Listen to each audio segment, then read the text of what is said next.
بعد فاعوذ باللہ من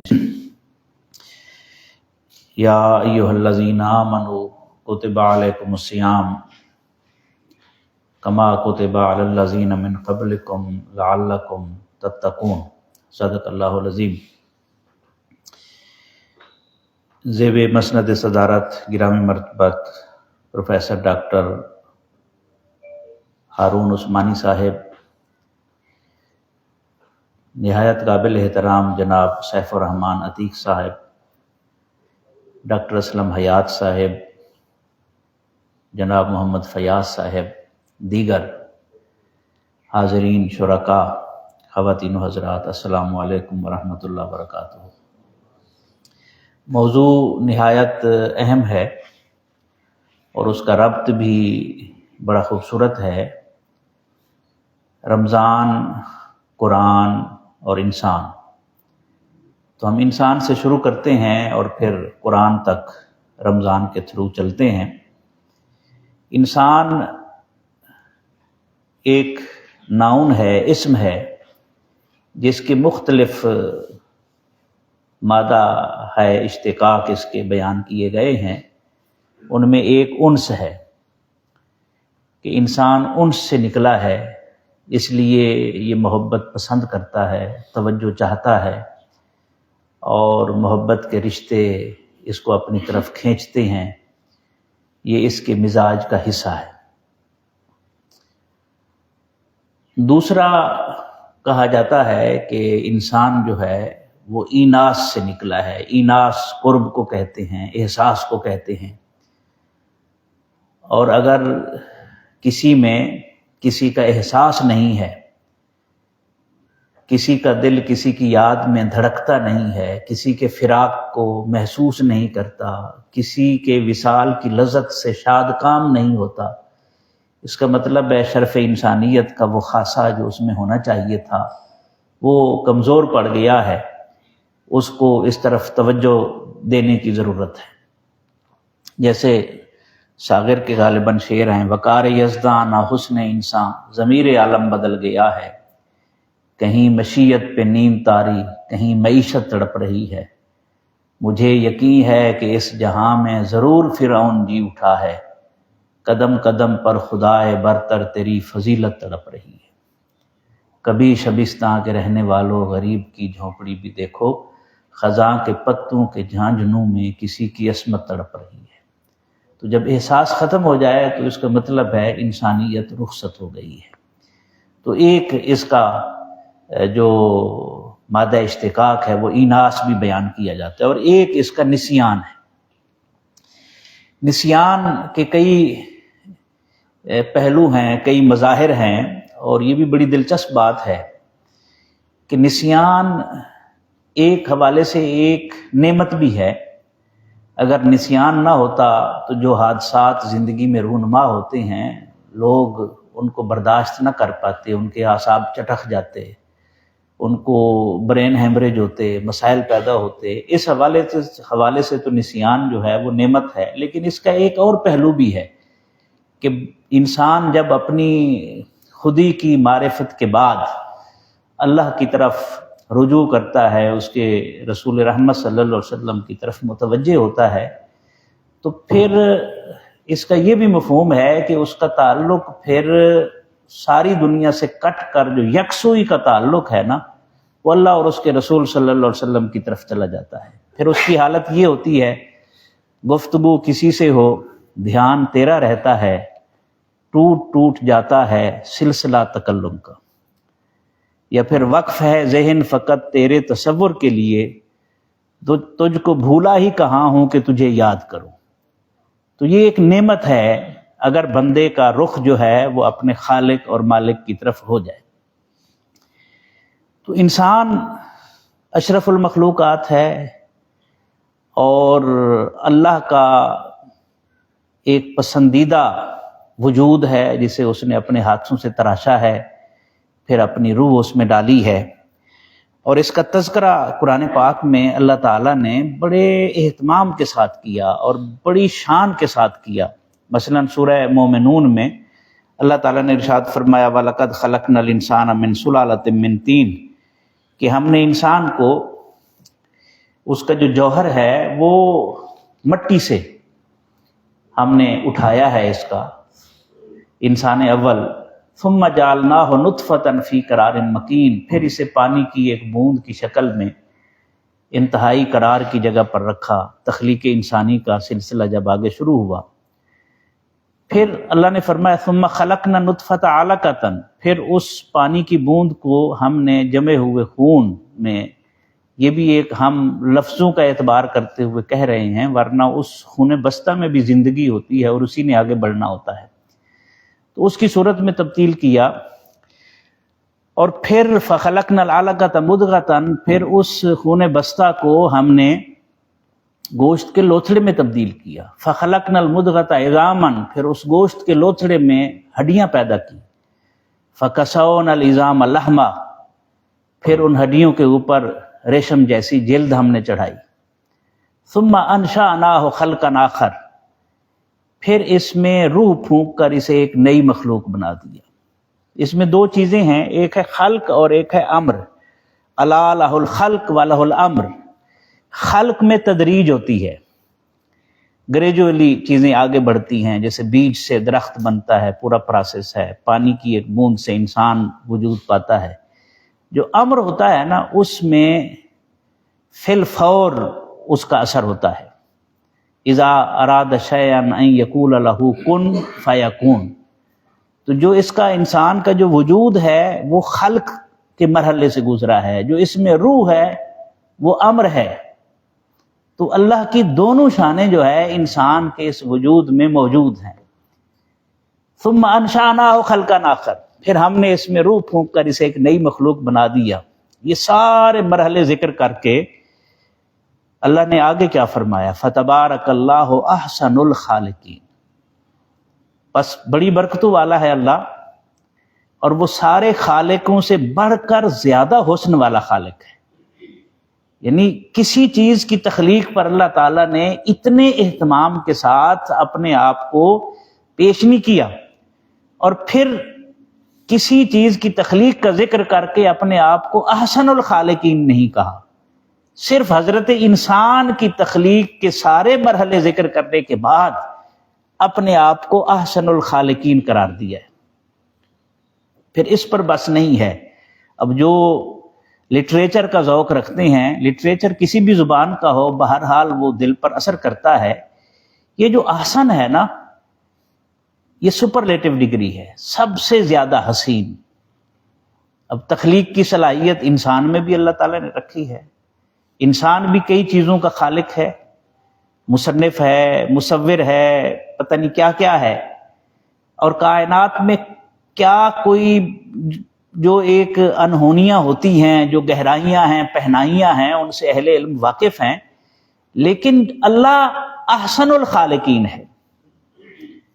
پھر سورہ 3 میں اللہ تعالیٰ نے شرف انسانیت کو جب ذکر فرمایا تو وہاں 4 قسمیں اٹھائیں، والتین والزیتون وطور سینین وہذا البلد الامین لقد خلقنا الانسان فی احسن تقویم۔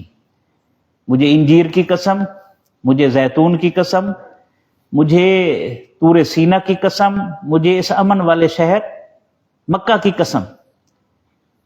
یقیناً یقیناً یقیناً، یہ عربی ہے، اس کی کیا فصاحت و بلاغت ہے، لام جو ہے تاکید کا ہے، قد لگایا ہے تحقیق کا ہے، آگے پھر فعل ماضی ذکر کیا ہے جو تحقق پر دلالت کرتا ہے، بڑی گہرائی ہے۔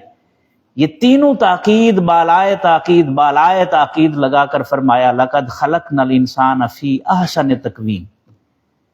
ادھر اپنے آپ کو احسن الخالقین کہا، اسے احسن تقویم کہا، ادھر بھی سپرلیٹو ڈگری ہے کہ سب سے بہترین سانچہ جو ہو سکتا تھا ہم نے اس پیکر میں، اس سانچے میں انسان کو ڈھالا ہے، اس پیکر میں اس کو تراشا ہے۔ اب اگر انسان دعویٰ کرے فرشتہ مجھ کو کہنے سے میری توقیر گھٹتی ہے کہ میں مسجود ملائک ہوں، مجھے انسان ہی رہنے دو، تو وہ بجا طور پر کہہ سکتا ہے مت سہل ہمیں جانو پھرتا ہے فلک برسوں، تب خاک کے پردوں سے انسان نکلتے ہیں۔ درست ہے، یا علامہ کہیں نہ کر تقلید اے جبریل میرے جذب و مستی کی، کہ تانا آسا عرشیوں کو ذکر و تسبیح طواف اولا تو بجا ہے، کوئی شک نہیں ہے اس میں، کیونکہ اللہ نے اسی انسان کی تخلیق کے مراحل کا ذکر کر کے اپنے آپ کو احسن الخالقین کہا، اور 4 قسمیں اٹھا کر اس وجود کو احسن تقویم کہا، پیکر حسن قرار دیا۔ یہ 2 مرحلے طے کرنے کے بعد اب تیسرے مرحلے کی طرف میں آپ کو لے کے چلتا ہوں۔ اللہ خالق حسن ہے اور انسان کو اس نے پیکر حسن قرار دیا، احسن تقویم کہا۔ اب وہی خالق حسن پیکر حسن سے کسی چیز کا طالب ہے، اس کا تذکرہ سورہ ملک میں تبارک الذی بیدہ الملک موجود ہے۔ بڑی برکتوں والی ہے وہ ذات جس کے دست قدرت میں ساری بادشاہت ہے، وَهُوَ عَلَىٰ كُلِّ شَيْءٍ قدیر، اور وہ ہر چیز پر قادر ہے۔ الذی خلق الموت والحیات، جس نے موت اور حیات کی تخلیق فرمائی، کیوں؟ لِيَبْلُوَكُمْ أَيُّكُمْ أَحْسَنُ عَمَلًا، تاکہ وہ تمہیں آزمائے کہ تم میں سے عمل میں حسن کس کا زیادہ ہے۔ یہاں بھی سپرلیٹو ڈگری ہے، احسن ہے، تو خالق حسن پیکر حسن سے طالب حسن ہے۔ یہ خوبصورت بات ہے جو ہمیشہ پیش نظر رہنی چاہیے، خالق حسن پیکر حسن سے طالب حسن ہے، اور اس سے بڑھ کر کیا ہو سکتا ہے؟ یہ موضوع نہیں ہے، اس پر کسی موقع پر گفتگو ہو سکتی ہے۔ وہ ہر اس کام کو حسنہ کہتا ہے جس میں خیر ہو، تو حسنہ کا کیا معنی ہے؟ حسن والا۔ ربنا آتنا فی الدنیا حسنہ وفی الآخرۃ، حسن والا عمل جس میں حسن کا خیال رکھا جائے، وہ آپ کی عبادت ہے، وہ آپ کا اخلاق ہے، وہ آپ کے معاملات ہیں، وہ آپ کا کنڈکٹ ہے، جتنا زیادہ حسین ہوگا اللہ کو اتنا زیادہ پسند ہے۔ لِيَبْلُوَكُمْ أَيُّكُمْ أَحْسَنُ عَمَلًا، آپ کا ڈریس ہے، آپ کا اٹھنا ہے، آپ کا بیٹھنا ہے، وہ حسن کا طالب ہے ہم سے۔ اب دیکھیں، حسنہ قرار دیا، وَقُولُوا لِلنَّاسِ حُسْنًا، لوگوں کے ساتھ حسن سے بات کرو، یہاں بھی حسن آ گیا۔ اس پر بس نہیں ہے، یہ الگ موضوع ہے، کسی وقت چھیڑیں گے، میں صرف اشارہ دے رہا ہوں۔ اللہ تعالیٰ نے تو یہاں تک فرما دیا، وَمَن يَقْتَرِفْ حَسَنَةً نَزِدْ لَهُ فِيهَا حُسْنًا، جو حسن والے عمل کی طرف قدم بڑھاتا ہے ہم اس کے حسن میں اضافہ کر دیتے ہیں، یہ قرآن ہے۔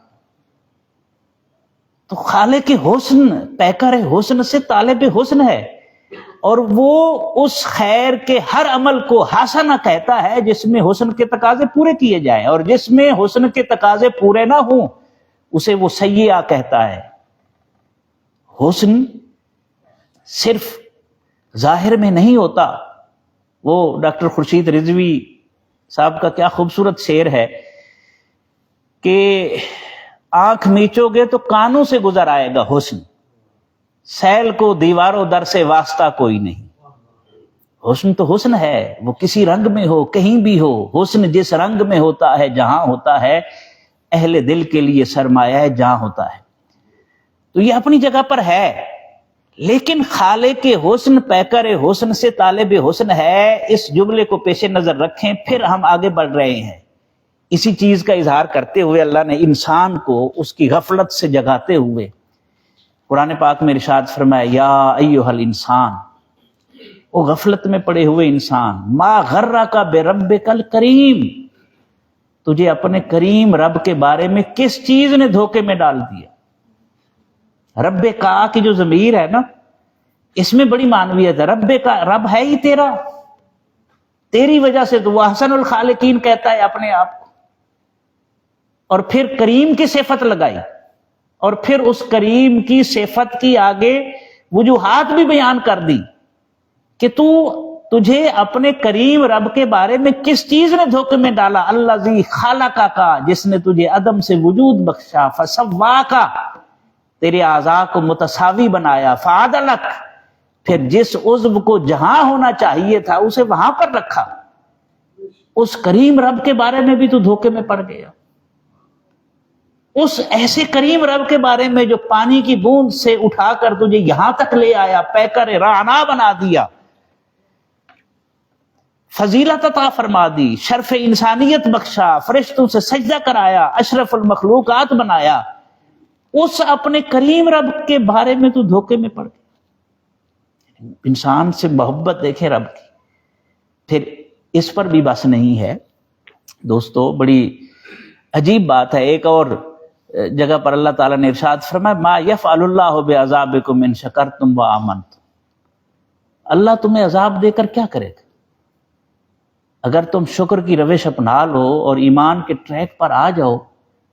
اس میں بھی اللہ کو کوئی ضرورت نہیں ہے، اس میں بھی مخلوق کا فائدہ ہے، اپنے انسان کے اپنے ہم جنسوں کا فائدہ ہے، رشتوں ناتوں کا فائدہ ہے کہ اگر وہ شکر کرے گا تو اس کے اثرات مخلوق تک پہنچیں گے۔ واللہ غنی عن العالمین، اللہ تو سارے جہانوں سے بے نیاز ہے، نہ اسے ہمارے ایمان کی ضرورت ہے نہ ہمارے شکر کی ضرورت ہے، لیکن اس دنیا کو حسین بنانے کے لیے شکر بھی ضروری ہے اور ایمان بھی ضروری ہے۔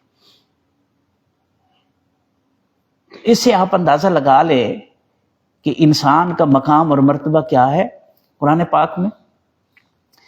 اور پھر اس نے حضرت انسان کو اتنے مواقع دیے،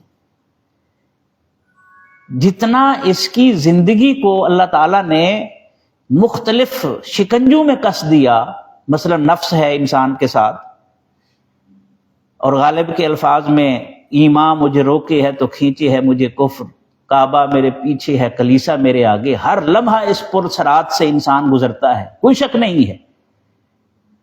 نفس ہے، شیطان انسان کے وجود میں خون کی طرح گردش کرتا ہے، لیکن اس نے روح بھی تو انسان کے اندر رکھی ہے نا۔ وہ آسی غازی پوری کی غزل کے اشعار اگر مجھے یاد آ جائیں، حسن کی کم نہ ہوئی گرمی بازار ہنوز، نقد جاں تک لیے پھرتے ہیں خریدار ہنوز، اور ہم بھی تھے روز ازل صحبتی بزم الست، بھولتی ہی نہیں وہ لذت گفتار ہنوز۔ یہ جو روح رکھی ہے، روح تو کھینچتی ہے اللہ کی طرف، اور یہ کھینچ جو ہے وہ پڑتی رہتی ہے، یہ کشش اس کو ساری زندگی مختلف مراحل میں اللہ کی طرف ہوتی رہتی ہے۔ لیکن اگر کوئی حالات ایسے بن جائے کہ وہ گھر جائے اور اس کے لیے ممکن نہ رہے، تو اللہ پھر اس کو ایک موقع دیتا ہے، پھر دوسرا موقع دیتا ہے، پھر تیسرا موقع دیتا ہے، پھر چوتھا، اتنے مواقع ہیں۔ دیکھیں نا، اللہ تعالیٰ نے اس انسان کے وجود کو جب اسے وجود عطا فرمایا، اس میں جسم رکھا، اس میں روح رکھی، اس میں نفس ہے، اس میں شیطان کے حملے ہیں، سب کچھ ہے، تو جتنی مشکلات ہوتی ہیں نا تو اتنی عظمتیں بھی تو ملتی ہے۔ مشکلات تو عظمتوں کا پیش خیمہ ہوتی ہیں، اور اللہ یہ بھی تو فرماتا ہے والذین جاہدوا فینا لنہدینہم سبلنا، ہماری رضا کے لیے ہماری طرف آنے کے لیے کوشاں ہوگا تو ہم اسے اپنے راستوں کی ہدایت عطا فرمائیں گے۔ یہ بڑی دلچسپ، یہ ایک پوائنٹ پر، مرحلے پر میں آپ کو لے آیا ہوں، تھوڑا سا ہمیں سوچنے کی ضرورت ہے کہ کوئی شک نہیں کہ انسان پر خواہشات کا غلبہ ہوتا ہے، کوئی شک نہیں کہ نفس کے ہاتھوں وہ مجبور ہو سکتا ہے، اس میں بھی کوئی دوسری رائے نہیں ہے، شیطان اس کو بہکا سکتا ہے، لیکن کیا اللہ نے زندگی کی آخری سانسوں تک توبہ کا دروازہ کھلا نہیں رکھا؟ اس سے بڑی اس کی رحمت کیا ہو سکتی ہے؟ اور پھر کچھ خاص راتیں بنائیں، خاص دن بنائے، خاص مہینے بنائے۔ رمضان بھی اسی کی رحمت کا ایک مظہر ہے نا، جس میں اعمال کا جو ثواب ہے اور اس کی حیثیت ہے وہ بہت زیادہ بڑھ جاتی ہے۔ اور پھر صرف اس پر بھی بس نہیں کی، وہ کہتا ہے صبح کے کسی لمحے میں، رات کی کسی ساعت میں، دن کے کسی وقت میں تو اگر میری طرف رجوع کرے نا تو میری توبہ کا دروازہ تیرے لیے کھلا ہوا ہے۔ اور اس پر بھی بس نہیں ہے، وہ کہتا ہے کوئی بات نہیں، تجھ سے غلطیاں ہو گئی، تجھ سے خطائیں ہو گئی، تجھ سے جرائم ہو گئے، اگر تو میری طرف آ جائے نا الا من تاب وآمن وعمل عملا صالحا، مگر جو رجوع الی اللہ کر لے، ایمان کے ٹریک پر آ جائے اور عمل صالح سے اس کا ثبوت دے، فاولئک یبدل اللہ سیئاتہم حسنات، تو اللہ تعالیٰ ایسے لوگوں کی برائیوں کو نیکیوں میں بدل دے گا۔ یہ اللہ کا ظرف ہے۔ اس کائنات میں اگر آپ یا میرے ساتھ کوئی مس بیہیو کرے یا ظلم کرے، میکسیمم ہم اسے معاف کر سکتے ہیں، میکسیمم انسان اتنا کر سکتے ہیں، اس سے زیادہ نہیں کر سکتا۔ پھر بھی جب بھی وہ سامنے آئے گا، اس کو دیکھ کر خون کی گردش جو ہے وہ تیز ہو جائے گی۔ اگرچہ وہ برداشت کرے، لیکن غصہ اس کے وجود میں آئے گا، تکلیف ہوگی، ذہن اذیت کا شکار ہوگا۔ یہ انسان کا ظرف ہے، لیکن رحمان کا ظرف آپ دیکھیں، ساری زندگی نافرمانیاں کرتا رہا، ساری زندگی اس طرح اس نے گزار دی، لیکن اللہ فرماتا ہے اگر تم میرے پاس آ جائے نا تو میں صرف تمہیں معاف نہیں کروں گا، بلکہ جتنے جرائم ہوں گے، جتنے گناہ ہوں گے، ان سب کو نیکیوں میں بدل دوں گا۔ اس کا پریکٹیکل بھی رسول اللہ صلی اللہ علیہ وسلم نے بیان فرمایا، قیامت والے دن ایک بندے کا حساب کتاب شروع ہوگا تو وہ کانپ رہا ہوگا، ڈر رہا ہوگا، اس پر لرزہ طاری ہوگا۔ اسی دوران حکم ہوگا کہ میرے اس بندے کی برائیوں کو، گناہوں کو نیکیوں میں بدل دو۔ وہ جو کانپتا ہوا شخص تھا، سہما ہوا شخص تھا، وہ آگے بڑھ بڑھ کر فرشتوں کو کہے گا میں نے فلاں گناہ بھی کیا تھا، اسے بھی نیکی میں بدلو، فلاں کیا تھا اس کو بھی نیکی میں بدلو۔ تو رمضان میں تو اس کی رحمت جو ہے وہ ٹھاٹھے مار رہی ہوتی ہے، اتنا زیادہ کرم برس رہا ہوتا ہے۔ دیکھیں نا، انسان کو کچھ کام کرنے میں شرم محسوس ہوتی ہے، آر محسوس، دیکھیں جی ساری زندگی تو میں نے پڑھی نہیں نماز، اب مسجد میں جاؤں گا تو لوگ کیا کہیں گے، ساری زندگی تو نیک کام نہیں کی۔ رمضان میں تو پورا ماحول دے دیا ہے، کوئی انگلی اٹھانے والا بھی نہیں ہے، سارے جا رہے ہیں، پورے کا پورا ماحول دے دیا۔ اور اس ماحول میں پھر فرض کا درجہ 70 فرضوں جتنا کر دیا، نوافل فرض کے درجے پر چلے گئے، پھر اس میں پہلا عشرہ ہے، ایک خیر سے دوسری خیر کی طرف آپ بڑھ رہے ہیں، مسلسل آگے بڑھ رہے ہیں۔ پہلا عشرہ رحمت ہے، دوسرا مغفرت ہے، تیسرا نجات ہے، جس میں شب قدر رکھ دی۔ یعنی عجیب رحمت کا ایک مطلب سمندر ٹھاٹھے مار رہا ہے رمضان، اور ایسے کئی مواقع اللہ تعالیٰ نے انسان کو عطا فرمائے۔ لیکن اللہ تک پہنچنا ہے تو دو ہی راستے ہیں، کیونکہ آخری چند منٹ رہ گئے سیف صاحب کے دیے گئے وقت کے مطابق۔ دیکھیں، دو ہی راستے ہیں۔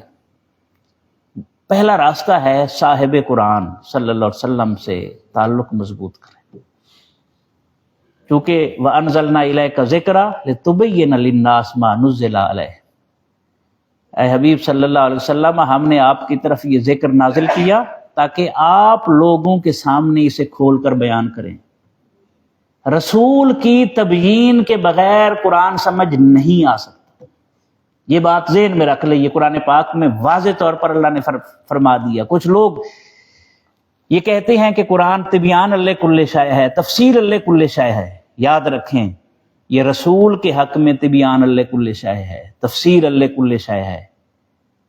امت کے حق میں رسول کی تبیین کے بغیر اگر کوئی قرآن کو سمجھنے کی کوشش کرے گا تو وہ گمراہ ہو جائے گا، کیونکہ تبیین کی ذمہ داری ہے ہی رسول کی علیہ السلام۔ یاد رکھیں، تو صاحب قرآن سے مضبوط تعلق ہو۔ وہ علامہ کو کیا کہا تھا ان کے والد نے، بیٹا قرآن اس طرح پڑھا کرو جس طرح تمہارے اوپر نازل ہو رہا ہے۔ تو انہوں نے کہا ابا جی یہ کیسے ہو سکتا ہے؟ انہوں نے کہا جتنا صاحب قرآن کے ساتھ تیرا تعلق مضبوط ہوتا چلا جائے گا، پھر جب تو قرآن کی تلاوت کرے گا تو محسوس ہوگا تجھے کہ یہ تیرے اوپر نازل ہو رہا ہے۔ اسی طرف اشارہ کرتے ہوئے علامہ نے کہا تیرے ضمیر پہ جب تک نہ ہو نزول کتاب، گرا کشا ہے نہ رازی نہ صاحب کشاف۔ دنیا کی کوئی تفسیر آپ کو قرآن نہیں سمجھا سکتی جب تک رسول اللہ صلی اللہ علیہ وسلم کی محبت و عشق کی گداز کی نعمت آپ کے قلوب و اذہان میں موجود نہ ہو۔ اور آخری بات قرآن کے حوالے سے، اللہ تعالیٰ نے قرآن پاک کے بارے میں مختلف مقامات پر اس کی عظمت بیان فرمائی. میں صرف ایک مقام کی طرف اشارہ کرتا ہوں. یا ایھا الناس، اے لوگو، قد جاءتکم موعظۃ من ربکم، کہ تمہارے پاس تمہارے رب کی طرف سے نصیحت آئی ہے. ٹھیک ہے. وشفاء لما فی الصدور، تمہارے دلوں میں جتنی بیماریاں ان کے لیے شفا ہے. وہدن، اور یہ ہدایت ہے. ورحمہ، اور رحمت ہے. للمومنین، اہل ایمان کے لیے. بڑا سمپل سا تعلق ہے، میں بالکل سادہ لفظوں میں عرض کرنے کی کوشش کر رہا ہوں. خطاب ہوا یا ایھا الناس سے، اور اختتام ہوا مومنین، للمومنین پر. یہ مرحلے ہے کہ انسان ایمان تک کیسے پہنچ سکتا ہے، وہ سارے سٹیپس اللہ نے بتا دیے. موعظہ کہتے ہیں اس نصیحت کو جو دل میں اتر جائے. اسی سے واعظ ہے، واعظ کا لفظ اسی سے ہے، جو دل میں اتر جائے. اللہ فرماتا ہے یہ جو تمہارے رب کی طرف سے کلام آیا ہے نا، یہ ایسا کلام ہے، اس طرف آؤ تو صحیح، یہ تمہارے دلوں میں اترے گا. جب دل میں اترے گا تو دل میں جتنی بیماریاں ہوں گی وہ دور ہو جائیں گی. شفاء لما فی الصدور اگلا مرحلہ آئے گا. موعظۃ من ربکم کا ہے، ربکم جو تمہیں پانی کی بوند سے اٹھا کر یہاں تک لے آیا ہے، تمہارے اس رب کی طرف سے یہ نصیحت آئی ہے. تو جب موعظہ دل میں اترے گی تو جتنی رذالتیں ہیں وہ دور ہو جائیں گی. جب رذالتیں ختم ہوں گی، کثافتیں ختم ہوں گی، اور رمضان اس کا شاندار مظہر ہے، تو پھر کیا ہوگا؟ جو ڈی ٹریک ہوا تھا وہ صحیح ٹریک پر آ جائے گا. ہدن، اس کے بعد اگلا مرحلہ ہے کہ وہ ہدایت کی شاہراہ پر آ جائے گا. اور جب بندہ کوئی ہدایت کی شاہراہ پر آ جائے تو اس وقت کیا ہوتا ہے؟ اس کے اوپر رحمت برستی ہے. تو سارے مرحلے وہ طے کر کے جب رحمت برسنے تک پہنچے گا تو اس وقت وہ ایمان کی اعلی منزل تک پہنچ چکا ہوگا. یا ایھا الناس قد جاءتکم موعظۃ من ربکم وشفاء لما فی الصدور وہدی ورحمۃ للمؤمنین. تو آج کی نشست میں جو ہم نے موضوع رکھا تھا رمضان، قرآن اور انسان، اس میں کوئی شک نہیں ہے بڑا ربط ہے، اور اسی ربط کو ہم نے تلاش کرنے کی مختصر وقت میں کوشش کی. اس کی رحمت کا دروازہ کھلا ہوا ہے، ہر وقت کھلا ہوا ہے. حضرت خواجہ حسن بصری رحمۃ اللہ علیہ کے پاس ایک شخص گیا اور اس نے کہا کہ میں گناہ گار ہوں، توبہ کرنا چاہتا ہوں. تو آپ نے فرمایا کوئی بات نہیں، اللہ کی رحمت کا دروازہ، اس کی کنڈی کھٹکھٹاتے رہو، کسی وقت تو کھلے گا. حضرت رابعہ بصریہ تک یہ پیغام ان کا پہنچا، یہ خبر. تو انہوں نے ٹھنڈی آہ بھری اور فرمایا حسن کو کون سمجھایا، اللہ کی رحمت کا دروازہ کبھی بند بھی ہوتا ہے، ہر وقت کھلا ہوا ہے. اور اس میں تو سپیشل کرم ہے رمضان میں. ہم تو مائل با کرم ہیں، کوئی سائل ہی نہیں، راہ دکھلائیں کسے راہ روے منزل ہی نہیں. میں آخر میں ڈاکٹر عثمانی صاحب کا، سیف صاحب کا، اور باقی جو کارکنان ہیں اس کے لائبریری کے جو ذمہ داران ہیں ان کا، اور خصوصاً فیاض صاحب کا جو شروع سے رابطے میں رہے، شکر گزار ہوں. اللہ تعالی ہمیں سمجھنے اور عمل کرنے کی توفیق عطا فرمائے. وما علیہ الا البلاغ.